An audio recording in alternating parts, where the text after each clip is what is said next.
Welcome to our countdown of some of the most tragic and shocking deaths in the entertainment industry. Throughout history, the bright lights of Hollywood have been dimmed by sudden and unexpected losses. Today, we will revisit the stories of these stars whose lives were cut short in devastating ways. From rising stars to beloved icons, these accounts remind us of the fragility of life and the enduring legacy left by these remarkable individuals. The first on the list is Thomas Ince. Thomas Harper Ince was popularly known as the father of the Western and invented many mechanisms of professional movie production, introducing early Hollywood to the assembly line system of filmmaking. Thomas's death, just after his birthday party in the fall, became as legendary as the movies he produced, though much of the story was fictional. Born into a show business family on November 16, 1882, in Newport, Ince rose from a failed stage actor to become the first film tycoon, pioneering the movie-making system still used today. He was last seen leaving a yacht owned by newspaper mogul William Randolph Hearst before dying several days later, with his body quickly cremated. Suspicions about his death emerged even before the funeral. Rumors claimed Hearst, believing his mistress, Marion Davies, was cheating on him with Charlie Chaplin, both of whom were on the yacht, accidentally shot Ince instead of his intended targets. The death certificate stated heart failure, but the Los Angeles Times initially ran headlines declaring, "Movie producer shot on Hearst's yacht." These headlines soon disappeared, and Hearst newspapers reported that Ince had fallen ill at Hearst's home. San Simeon's Chaplin's valet claimed to have seen enough bleeding from a bullet wound to the forehead. Various rumors circulated. Hearst accidentally shot Ince after catching Chaplin and Davies in a compromising position. Hearst poisoned Ince. An assassin hired by Hearst killed Ince. Or Hearst stabbed Ince with a hatpin. Hearst's guests added to the confusion with lies and denials. Before his cremation, his body was displayed in an open coffin for an hour, during which no one reported seeing a bullet hole in his forehead. The quick cremation and private funeral fueled suspicions, though the family insisted it wasn't his wish. Observers speculated that it was an attempt to destroy evidence when discussing murders and deaths that remain shrouded in mystery. To this day, this case stands out. Another mysterious case is that of William Desmond Taylor. Starting his career behind the camera in 1915, Taylor directed almost 60 silent features before his death. He also kept busy as an actor, appearing in nearly 30 productions. His sudden death at the age of 49 sent shockwaves through the industry. Initially reported as a stomach hemorrhage by a doctor at the scene, further investigation revealed Taylor had been shot at least once with a small caliber pistol. Despite his possessions remaining untouched, suggesting robbery wasn't the motive, Taylor had recently shown a large sum of cash to his accountant, which later disappeared without explanation. Actress Mary Miles Minter, linked romantically to Taylor, claimed he had been making delusional claims about people in his social circle, which tarnished her reputation. Minter's mother, Charlotte Shelby, came under suspicion due to owning a rare weapon and bullets similar to those used in the murder. Despite this, she was never charged. Another actress, Margaret Gibson, allegedly confessed to the murder before her death, though she was never formally linked to the investigation. Taylor's valet, Edward Sands, had a criminal record and was viewed as the prime suspect. However, he disappeared after the murder. Sands's replacement, Henry Peavy, found Taylor's body and was kidnapped in an attempt to extract a confession. He accused actress Mabel Normand, but she was ruled out as a suspect. More than 100 years later, the identity of Taylor's killer remains a mystery.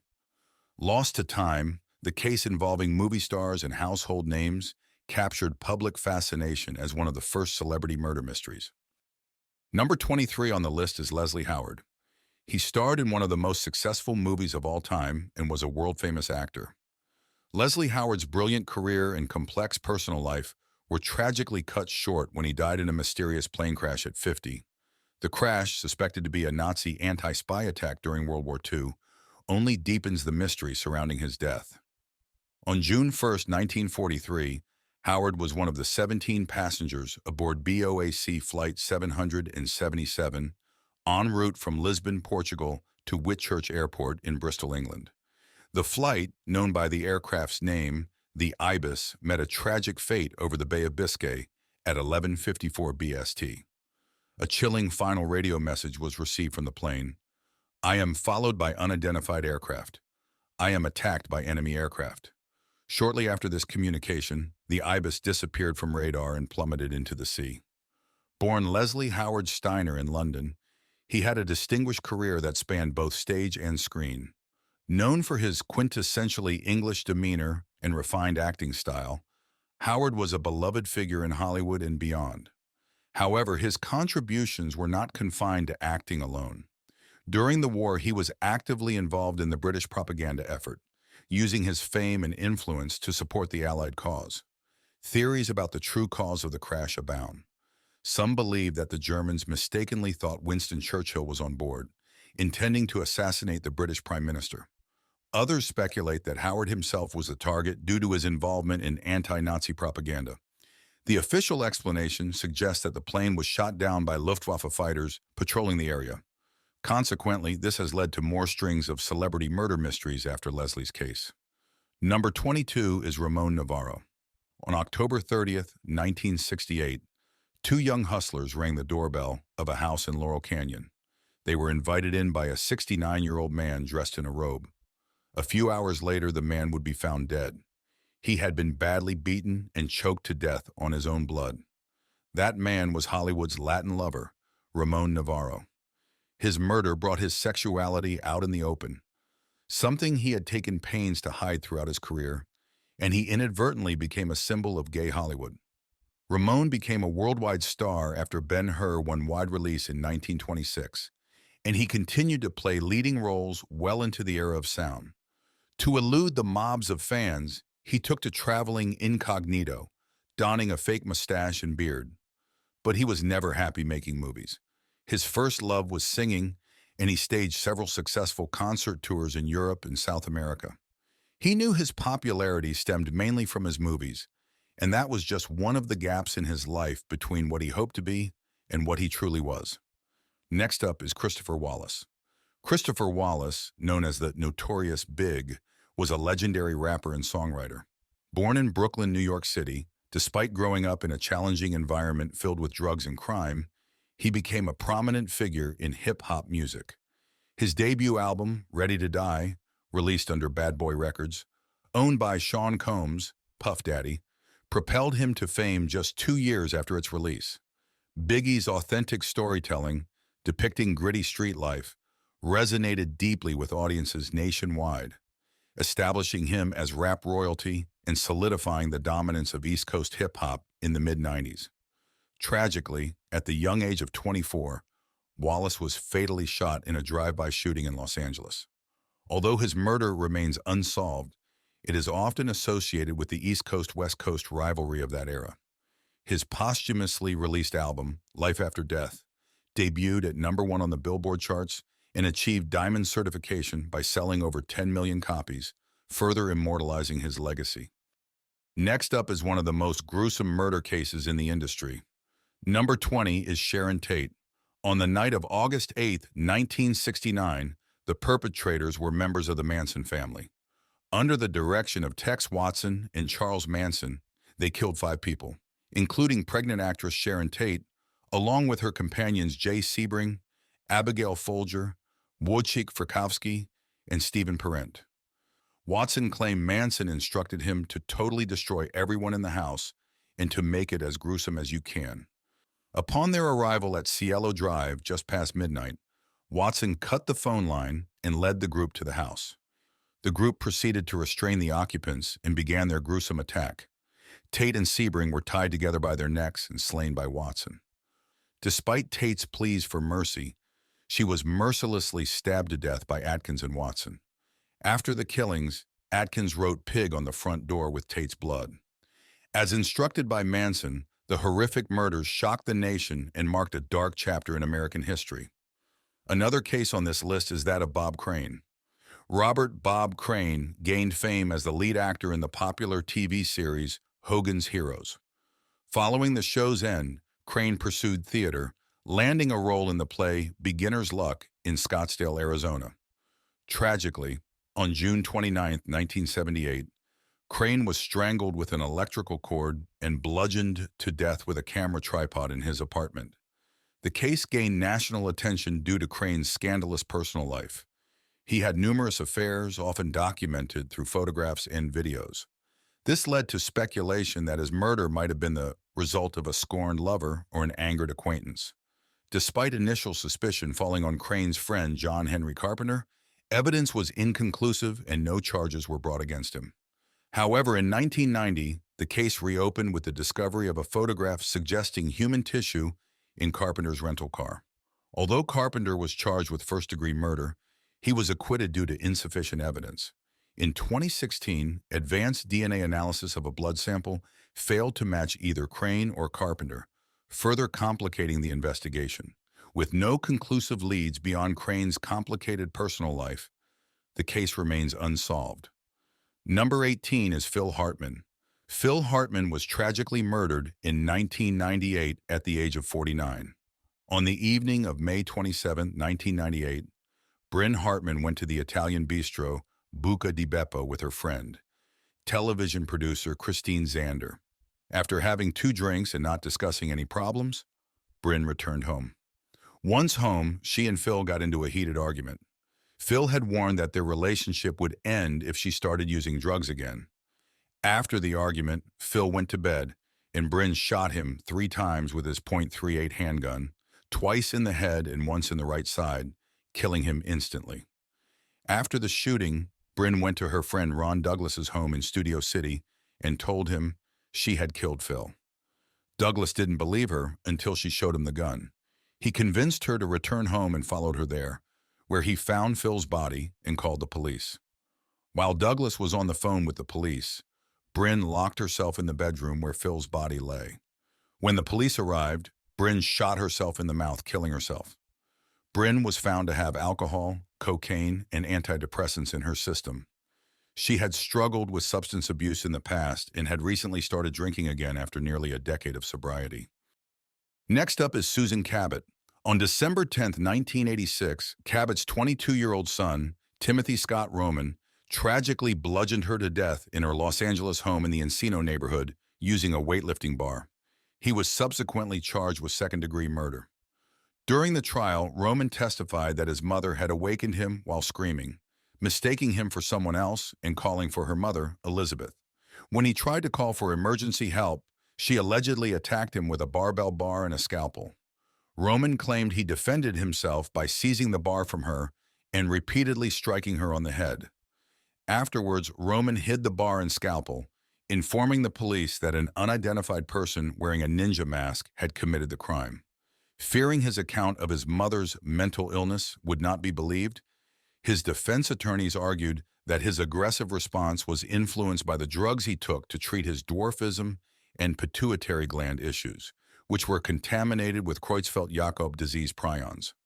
Following the trial, the prosecutors amended the charge to involuntary manslaughter as no evidence of premeditation had been presented during the proceedings. After deliberating for just 10 minutes, Superior Court Judge Darlene Schempp convicted Roman of involuntary manslaughter.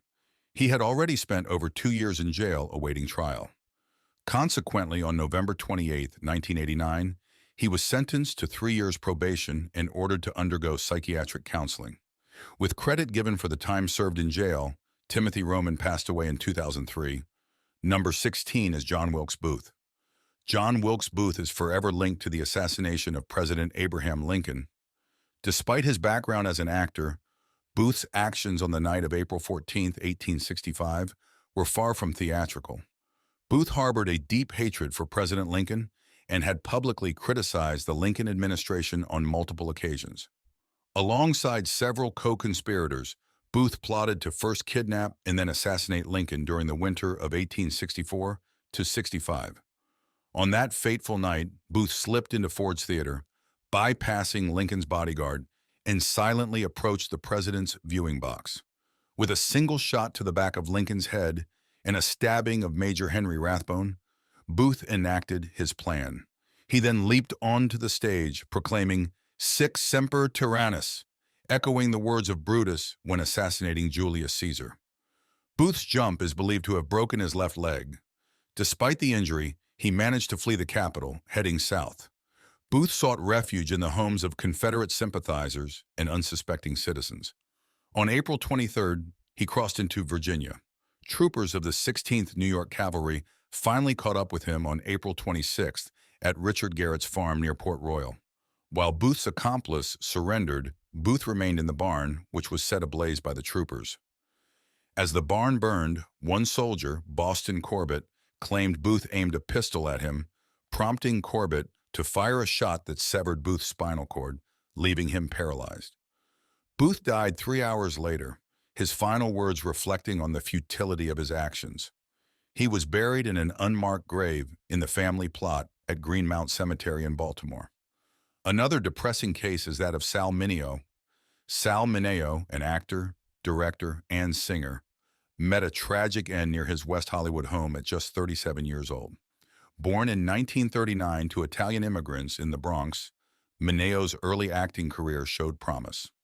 As a teenager, he had minor roles in Tennessee Williams's The Rose Tattoo and understudied the Crown Prince of Siam in The King and I. However, it was his role as Plato Crawford in Rebel Without a Cause alongside James Dean in 1955 that catapulted him to fame and earned him an Academy Award nomination. Despite initial success, Mineo faced challenges as he aged, dealing with typecasting and concerns about being perceived as too old for certain roles. Rumors about his sexuality added to the complexity, but Mineo eventually embraced his homosexuality, both personally and publicly, directing LGBT-themed plays like Fortune in Men's Eyes in 1967. As acting roles became scarcer due to age and the label of homosexuality, Mineo found solace in the freedom that came with reduced fame, allowing him to live more openly in his relationships. On February 12, 1976, a neighbor, Monica Maram, heard cries for help and discovered Mineo stabbed in an alley. Despite efforts to save him, Mineo succumbed to his injuries later that night. Detectives suspected a personal motive as money was found untouched in Mineo's jacket. Years passed with his murder unsolved until Lionel Williams was put on trial in 1979 after boasting about the crime to fellow inmates. Next up is John Eric Hexum, who made the costliest mistake of his life.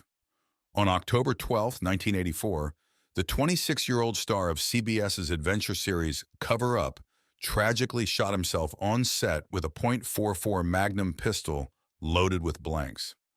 Hexum, known for his role as Green Beret turned model Mac Harper, was resting during a break in filming. Frustrated by further delays, he made a fatal mistake, jokingly remarking, "Can you believe this crap?" before pulling the trigger. The gunshot fractured his skull, causing severe brain damage and massive bleeding. Rushed to the Beverly Hills Medical Center, Hexum remained in a coma for 6 days until he was declared brain dead on October 18th. Following Hexum's death, Cover Up lasted only one more season, with Anthony Hamilton taking over the lead role. In the aftermath, Hexum's family reached a settlement with 20th Century Fox Television and Glenn Larson Productions. However, Hexum's legacy lives on through Michael Washington, who received the actor's heart in a transplant. Number 13 on the list is Marvin Gaye. Marvin Gaye, one of the greatest soul singers of all time, was tragically killed by his father, Marvin Gaye Sr., in 1984 at the age of 44. The incident occurred at their home in the West Adams district of Los Angeles, California. Following an argument between his parents, Gaye intervened in the altercation and was fatally shot twice by his father. He was pronounced dead on arrival at the California Hospital Medical Center. His death inspired numerous musical tributes. Initially buried at Forest Lawn Cemetery, Gaye was later cremated, and his ashes were scattered over the Pacific Ocean. In the days leading up to his death, Marvin Gaye's parents had been arguing over a misplaced insurance policy letter. On April 1, 1984, around 12:30 p.m., an argument between Gaye and his father escalated. Gaye confronted his father, who refused to come upstairs, leading to a physical altercation where Gaye kicked and punched his father. Minutes later, Marvin Sr. returned with a .38 pistol, pointed it at Gaye, and shot him directly in the heart. Alberta Gaye, his mother, witnessed the shooting from about 8 feet away and described the event as quick and devastating. Next up is Selena Quintanilla Perez. On the morning of March 31st, 1995, American singer Selena Quintanilla Perez was tragically shot and fatally wounded at the Days Inn in Corpus Christi, Texas. Despite efforts by paramedics, Selena passed away from hypovolemic shock at Corpus Christi Memorial Hospital at the young age of 23. The culprit behind the shooting was Yolanda Saldivar, the president of Selena's fan club, who was later revealed to have embezzled thousands of dollars from the singer's earnings. Selena's untimely death deeply impacted the Latino community, prompting many to travel long distances to visit her home, boutiques in the site of the crime. Churches with large Latino congregations held prayers in her honor, and major television networks across the United States interrupted their regular programming to report the news. The public's response to Selena's passing drew comparisons to the reactions following the deaths of John Lennon, Kurt Cobain, and John F. Kennedy. Recognizing her significance, then Texas Governor George W. Bush declared April 16th, Selena's birthday, as Selena Day in Texas, just 2 weeks after her death. If we are considering the biggest murder case in the industry, then it's this one. Number 11 is Ron Goldman and Nicole Brown Simpson. Nicole Brown Simpson and Ronald Goldman, though casual acquaintances, tragically met their fate on June 12, 1994, when they were fatally stabbed outside Nicole's Los Angeles home. Nicole suffered 7 stab wounds to her neck, with one nearly severing her head, along with defensive wounds on her hands. Ron endured over 15 stab wounds, including fatal injuries to his neck, chest, and abdomen, as well as multiple wounds to his face. Witness Robert Hyde testified to hearing shouts of, "Hey, hey, hey!" near Nicole's condominium that night, possibly indicating Ron's attempt to intervene in the attack. O.J. Simpson stood trial for the murders of both Nicole and Ron. Despite circumstantial and forensic evidence implicating him, Simpson was controversially acquitted in October 1995. However, in 1997, a civil lawsuit filed by Fred Goldman, Ron's father, found Simpson liable for Ron's wrongful death, resulting in a $33 million award to the Goldman family. Another shocking case on the list is Tupac Shakur. On September 7, 1996, at 11:15 p.m., American rapper Tupac Shakur, 25, was fatally shot in a drive-by shooting in Las Vegas, Nevada. The incident occurred when Shakur's car was stopped at a red light at East Flamingo Road in Koval Lane. Shakur sustained 4 gunshot wounds from a .40 caliber Glock, 2 in the chest, 1 in the arm, and 1 in the thigh. He passed away 6 days later on September 13th. In 2023, Dwayne Keith Davis was arrested and indicted for the first-degree murder of Shakur. Earlier that evening, Shakur and Suge Knight were stopped by officers from the Las Vegas Metropolitan Police Department Bike Patrol for loud music and missing license plates. Despite this, they were released without citations. Minutes later, while stopped at a red light, a vehicle pulled up beside them, and Shakur was shot by the occupant from a .40 S&W Glock 22. Knight was also injured. Shakur's bodyguard, Frank Alexander, reported that one of their cars followed the assailant briefly but lost track. Despite Knight's injuries and a flat tire, he managed to drive Shakur and himself to Las Vegas Boulevard and Harmon Avenue, where they were attended to by paramedics and taken to the hospital. At the hospital, Shakur was placed on life support and eventually passed away due to respiratory failure and cardiac arrest after the removal of his right lung. Number 9 is Barbara Colby. At 36 years old, actress Barbara Colby was tragically shot and killed on the streets of Los Angeles just as she was gaining momentum in her TV career. Known for her tall stature, distinctive voice, and sharp comedic timing, Colby was making a name for herself in Hollywood.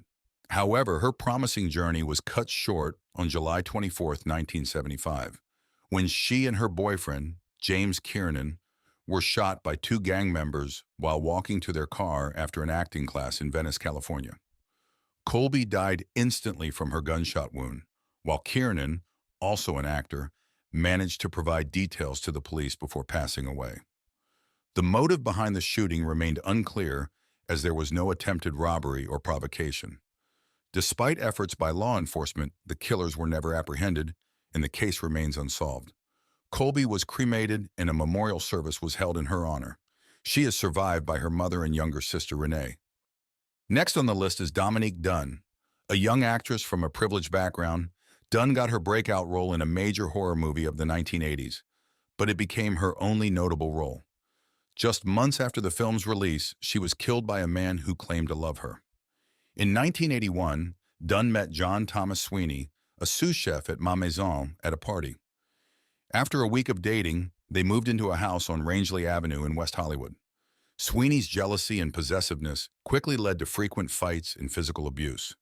On October 30th, 1982, while rehearsing with actor David Packer, Sweeney had the operator interrupt Dunn's phone call. She told her friend, "Oh God, it's Sweeney. Let me get him off the phone." 10 minutes later, Sweeney showed up at her house. Dunn agreed to talk to him on the porch while Packer stayed inside. Packer heard smacking sounds, two screams, and a thud. He called the police, but they said it was outside their jurisdiction. Packer then called a friend, saying if he was found dead, Sweeney was the killer. Packer found Sweeney kneeling over Dunn Corns in the bushes. Sweeney told Packer to call the police. When they arrived, Sweeney met them with his hands in the air saying, "I killed my girlfriend, and I tried to kill myself." Dunn was taken to Cedars-Sinai Medical Center, where she was placed on life support but never regained consciousness. Brain scans showed no activity due to oxygen deprivation.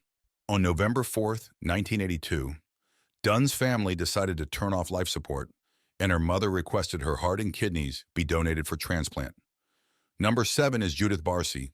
Judith Barcy, who began her career at 5, suffered physical and verbal abuse from her father, Joseph Barcy. She showed natural talent early on, starting with television commercials and moving to TV shows and films. In 1985, she appeared on The Twilight Zone as Marie in the episode Need to Know, showcasing her impressive skills. Despite her promising career, Barcy and her mother endured constant death threats and violence from Joseph. He threw pans at Judith's head and threatened her with a knife. Her mother, Maria, refused to press charges and instead planned to move away and divorce Joseph. On July 27, 1988, 10-year-old Barcy and her mother were found dead from gunshot wounds. Joseph's body was discovered in the garage, where he had used the same weapon to kill himself. Barcy's death is believed to have occurred on July 25th. Ironically, her first role in Fatal Vision was as a child murdered by her father. Judith Barcy was destined for a bright future, but fell victim to her father's violence. She is remembered for her voice roles, television work, and commercials. She is buried at Forest Lawn Memorial Park, memorialized as our concrete angel. Next on the list is Rebecca Schaeffer. The star of My Sister Sam was gearing up for a life-changing audition when she was tragically shot to death at 21 by a stalker. Rebecca Schaeffer, known for her role in the CBS sitcom, received gifts from a fan at the studio lot where the show was filmed. On July 18, 1989, she was awaiting a script delivery for a crucial audition for The Godfather Part 3. At 10:15 a.m., the doorbell rang, and Schaeffer answered, only to be fatally shot by 19-year-old Robert John Bardo, who had been obsessed with the actress for 3 years. Bardo obtained her address from a private investigator and bought a gun with the help of his brother. Why? Were Schaeffer's last words, according to Bardo's later confession. Bardo first saw Schaeffer in a commercial in 1986 and began sending her gifts and letters. He even traveled from Arizona to Los Angeles to see her, but was turned away by security. Returning later, he claimed to have forgotten a letter and CD for her before shooting her at her doorstep. Schaeffer died at Cedars-Sinai Medical Center shortly after the attack. Number 5 is Brandon Lee. Brandon Lee died on March 31, 1993, in Wilmington, North Carolina, from an accidental gunshot wound while filming the movie The Crow. The young actor, aged 28, was the son of martial arts star Bruce Lee. At the time of the accident, Brandon was filming his 9th movie, The Crow. His career was on the rise, but a tragic accident ended his life while he was involved in a shootout scene. In the scene that led to Brandon Lee's death, the actor was shot by the character played by Michael Massey. The gun was supposed to be loaded with blank ammunition, but during the second take, a failure resulted in tragedy. Apparently, someone had mistakenly left a real bullet tip lodged in the barrel of the gun. The scene was filmed as planned, but the actor did not get up from the ground after it ended. Unbeknownst to anyone, a real bullet had struck the protagonist's body, causing Brandon Lee's death. The film industry was filled with consternation at the unexpected loss of a budding star. Next up is Lana Clarkson. Lana Jean Clarkson was an American actress and fashion model known for her roles in sword and sorcery films during the 1980s. Tragically, her life came to an end on February 3, 2003, when record producer Phil Spector shot and killed her inside his mansion. Spector was subsequently charged with second-degree murder and convicted in 2009. On that fateful day, Clarkson met Spector while working at the House of Blues in Los Angeles. They left together in Spector's limousine and went to his mansion. About an hour later, a gunshot was heard, and Spector emerged from his house with a gun stating, "I think I just shot her." Spector later claimed Clarkson's death was an accidental self-harm, alleging she kissed the gun. Spector's murder trial began, but a mistrial was declared due to a hung jury. He was retried and found guilty of second-degree murder in 2009, receiving a sentence of 19 years to life in state prison. Spector passed away in 2021 while serving his sentence. Lana's mother, Donna Clarkson, settled a civil lawsuit with Spector and his insurance company over Lana's wrongful death. The terms of the settlement were not disclosed to the public. Number 3 on the list is Adrienne Shelly.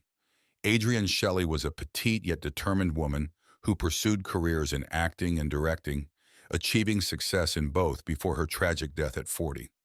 Just as she was on the verge of a promising directing career with her film Waitress, she was killed before learning of its acceptance into the 2007 Sundance Film Festival.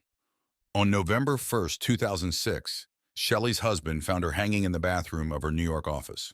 Initially deemed a suicide by police, her husband adamantly insisted she had no motive to take her own life. After his persistent pleas, law enforcement launched an investigation, revealing it was indeed murder. Diego Pilco, who confessed in court, admitted to robbing Shelley after finding her door open. When she caught him in the act and threatened to call 911, he attacked and strangled her before staging her death as a suicide. Pilco was sentenced to 25 years in prison without the possibility of parole, bringing a measure of closure to Shelley's grieving family. Next up is Rob Knox. Knox had previously appeared in the Keira Knightley film King Arthur, and before his death had reportedly been signed up to reprise his role of Marcus Belby in a subsequent installment of the Harry Potter franchise. Knox died at the age of 18 after he was stabbed outside the Metro Bar in Sidcup, southeast London, on the 24th of May, 2008. He had intervened in a fight to protect his 17-year-old brother Jamie, who was being threatened by a man armed with 2 kitchen knives. Warner Brothers released a statement expressing their shock and sadness, extending sympathies to his family. Carl Bishop, 22 at the time of the crime, was found guilty of stabbing Mr. Knox 5 times as he defended his brother. Bishop was found guilty of murder in March 2009 and was handed a life term with a minimum sentence of 20 years before parole is considered. Bishop, who was found guilty on 4 counts of wounding, was given 3 further concurrent life sentences for wounding Mr. Knox's friend. Finally, number 1 on the list is Christina Grimmie. American singer Christina Grimmie gained fame for her standout performances on NBC's The Voice Season 6, where she was coached by Maroon 5 singer Adam Levine. At just 19 years old, Grimmie showcased her exceptional talent, securing the 3rd position by the season's end. Tragically, 2 years later, on June 10, 2016, Grimmie was performing with the pop group Before You Exit at the Plaza Live in Orlando, Florida. Following the show, while she was signing autographs inside the venue, she was approached by a 27-year-old Florida native named Kevin James Loibel. Without warning, Loibel shot her 3 times at point-blank range. Grimmie's brother intervened and tackled Loibel, but he managed to break free, retreat against the wall, and take his own life by shooting himself. Despite immediate medical attention, Grimmie suffered severe injuries and lost a significant amount of blood. She was rushed to Orlando Regional Medical Center, but tragically, almost an hour after being shot, she was pronounced dead. The autopsy report confirmed that Grimmie sustained 3 gunshot wounds, 1 to the head and 2 to the chest. And that concludes our look into some of the most tragic and unexpected deaths in the entertainment world. These stories, though heartbreaking, serve as a testament to the incredible impact these individuals had on the industry and on their fans. Their legacies live on through their work and the memories they left behind. Thank you for joining us as we remember and honor these talented stars.